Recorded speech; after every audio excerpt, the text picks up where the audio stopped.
Ode to the West Wind by Percy Bysshe Shelley.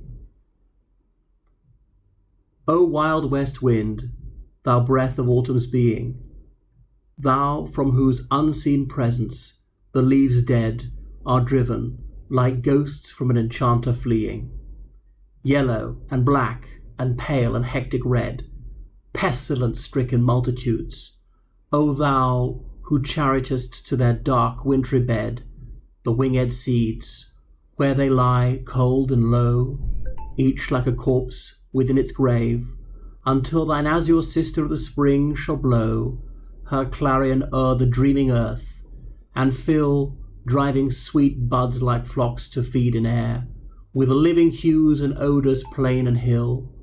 Wild spirit, which art moving everywhere, destroyer and preserver, hear, O hear.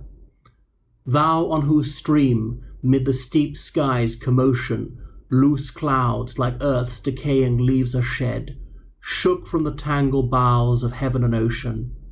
Angels of rain and lightning, there are spread on the blue surface of thine airy surge, like the bright hair uplifted from the head of some fierce Maenad, even from the dim verge of the horizon to the zenith's height, the locks of the approaching storm, thou dirge of the dying year, to which this closing night will be the dome of a vast sepulchre, vaulted with all thy congregated might of vapours, from whose solid atmosphere black rain and fire and hail will burst.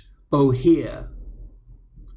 Thou who didst waken from his summer dreams the blue Mediterranean, where he lay, lulled by the coil of his crystalline streams, beside a pumice isle in Baiai's bay, and saw in sleep old palaces and towers quivering within the waves' intenser day, all overgrown with the azure moss and flowers, so sweet the sense faints picturing them.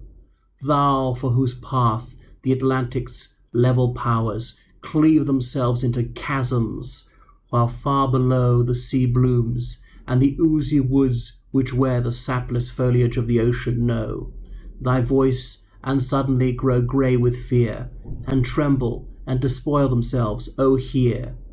If I were a dead leaf, thou mightiest bear, if I were a swift cloud to fly with thee, a wave to pant beneath thy power, and share that the impulse of thy strength, only less free than thou, O uncontrollable, if even I were, as in my boyhood, and could be, the comrade of thy wanderings over heaven, and then, when to outstrip thy skiey speed scarce seemed a vision, I would ne'er have striven, as thus with thee in prayer, in my sore need, O lift me, as a wave, a leaf, a cloud, I fall upon the thorns of life, I bleed.